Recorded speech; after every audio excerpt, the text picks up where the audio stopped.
삼성전자가 신환경 경영 전략을 발표하고 탄소 중립 대전환을 선언했습니다. 세계에서 가장 전력을 많이 쓰는 기업 중에 하나인 삼성전자라는 점에서 상당한 변화로 해석이 되고 있습니다. 산업부 김민수 기자 나와 있습니다. 김 기자, 먼저 이번 삼성전자의 선언 어떤 의미가 있다고 봐야겠습니까? 일단 가장 큰 의미는 대외적으로 삼성전자가 선언을 했다는 점이겠습니다. 그러니까 이제 이는 2050년 탄소 중립 달성을 위해서 삼성전자의 구체적인 계획이 완성됐다는 것을 의미합니다. 네. 이 재생에너지 사용을 약속하는 아리백 가입이 바로 그 핵심입니다. 아리백은 2050년까지 사용 전력의 100%를 재생에너지로 충당하겠다는 목표를 세운 민간 캠페인입니다. 삼성전자는 스마트폰과 가전 사업을 맡고 있는 DX 부문은 2030년까지, 반도체 사업을 맡고 있는 DS 부문 등 다른 분야는 2050년을 목표로 세우고 있습니다.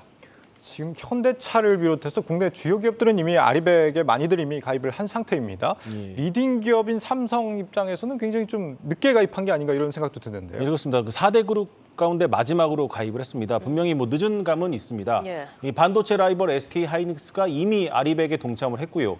글로벌 경쟁자인 애플, TSMC, 인텔도 일찌감치 가입을 했습니다. 현재 아리백에 참여한 기업은 전 세계적으로 374개사 정도입니다. 최근 탄소 중립과 ESG 경영이 글로벌 트렌드로 자리 잡으면서 삼성전자의 재생에너지 사용 확대와 아리백 가입을 촉구하는 압박이 컸던 것도 사실입니다. 특히 해외 연기금들이 강하게 요구했습니다. 네. 그만큼 쉽지 않은 결정이었을 겁니다. 삼성전자가 전 세계에서 가장 많은 전력을 사용하는 ICT 제조기업이기 때문입니다. 글로벌 경쟁자들과 비교할 때 압도적인 수준입니다. 특히 전력 소모가 많은 반도체 사업뿐 아니라 전 세계 32개국 생산 기지에서 연간 5억 대에 이르는 다양한 제품을 만드는 방대한 사업 구조를 가지고 있습니다. 이 삼성전자가 연간 배출하는 탄소가 약 1,700만 톤인데 자동차 800만 대가 내뿜는 이산화탄소 양과 맞먹습니다. 이 아리백 가입은 엄청난 도전일 수밖에 없습니다. 이 삼성의 이번 결정은 이재용 삼성전자 부회장의 광복절 특별 복권 이후에 속도가 붙은 것으로 좀 알려지고 있습니다. 우리뿐 아니라 전 세계적으로도 굉장히 주목할 만한 소식이겠습니다. 예. 2050년 탄소 중립을 달성하겠다. 그러니까 탄소 배출을 실질적으로 0으로 만들겠다 이런 계획인데 구체적으로 어떻게 하겠다는 건지 그 계획이 좀 공개가 됐습니까? 예, 그렇습니다. 일단 삼성전자는 이 2030년까지 총 7조 원을 투자하겠다는 계획을 내놨습니다. 재생에너지 목표 달성을 위해 들어간 비용을 뺀 거니까 실제로는 더 많은 비용을 치를 겁니다. 이 돈이 들어가는 곳들을 좀 구체적으로 살펴보면요. 현재 삼성전자가 직접 배출하는 탄소는 주로 반도체 제조 공정에서 발생하는 공정 가스와 LNG 같은 연료 사용할 때 생기고 있습니다. 먼저 2030년까지 이 공정 가스 처리 효율을 대폭 개선할 신기술을 개발하기로 했습니다. 또 초전력 기술 개발을 해서 제품 사용 단계에서부터 전력 사용을 줄이기로 했고요. 또 물도 덜 쓰기로 했습니다. 이 반도체 공정에는 물이 많이 필요한데 예. 이 반도체 라인 증설로 삼성전자 반도체 사업장에서 하루에 필요한 물의 양이 2030년에는 현재의 2배 수준으로 늘어납니다. 이를 지난해 수준으로 동결하기로 했습니다. 그러니까 수처리 시설을 잘 만들어서 다시 쓰겠다는 뜻입니다. 그런데 이 재생에너지 전환이 특히 문제다라는 지적들이 좀 나오고 있습니다. 그러니까 사업장에서 사용하는 에너지를 100% 재생에너지로 전환하겠다 이런 개념인데 다른 글로벌 기업들과 비교해서는 좀 뒤처진 수준이라면서요? 예, 그렇습니다. 비교해 보면 확연히 드러나고 있는데요. 네. 삼성전자보다 앞서 아리백에 가입한 기업들과 한번 비교를 해보겠습니다.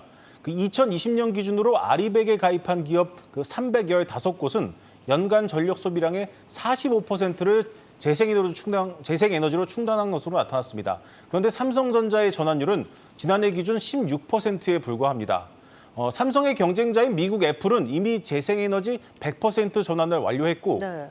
미국 인텔은 81% 수준의 전환율을 보이고 있습니다.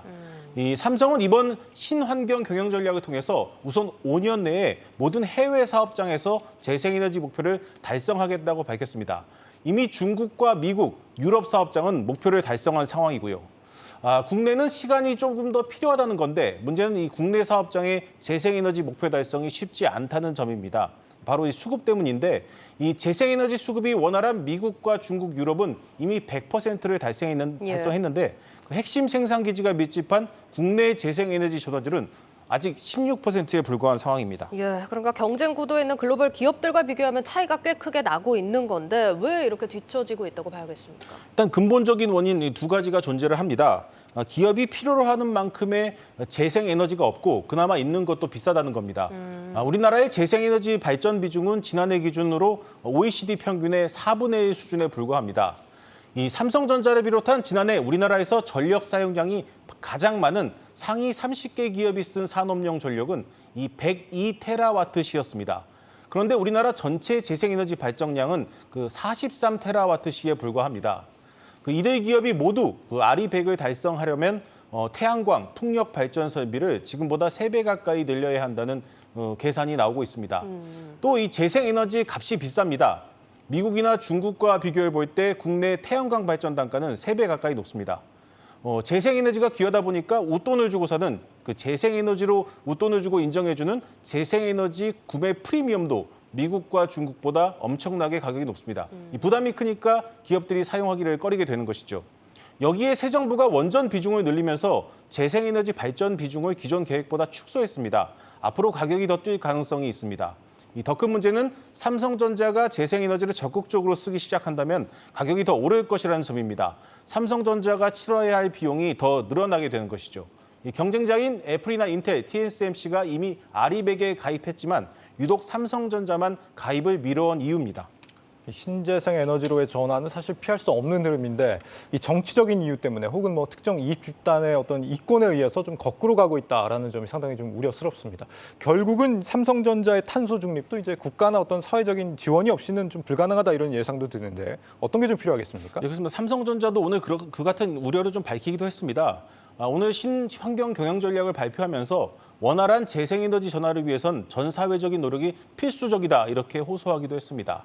이 최근 기업들을 대상으로 재생에너지와 관련해서 가장 시급한 개선점을 물었더니 정부의 재정 제도적 지원 확대가 가장 높은 비율을 차지했습니다. 그 다음으로 가격 현실화와 공급 확대가 뒤를 이었습니다. 그러니까 이 세 가지가 가장 핵심적인 사안입니다. 이 충분한 재생에너지가 합리적인 가격으로 공급되는 데 있어서 정부의 역할이 중요하다는 것입니다. 이 RE100은 사실상 기업들에게 글로벌 무역 장벽이 되고 있습니다. 이 기업들에게만 맡겨둘 것이 아니라 이제 정부가 나서야 할 일이라는 것입니다. 우리 기업들이 글로벌 경쟁력을 잃는 일이 없도록 이 범정부 차원의 지원책 마련이 좀 시급한 상황입니다. 예, 이로써 국내 4대 그룹이 모두 RE100에 동참했습니다. 앞으로 국내 다른 기업들의 탄소 중립 행보도 더 빨라지지 않을까 예상해 봅니다. 산업부 김민수 기자였습니다.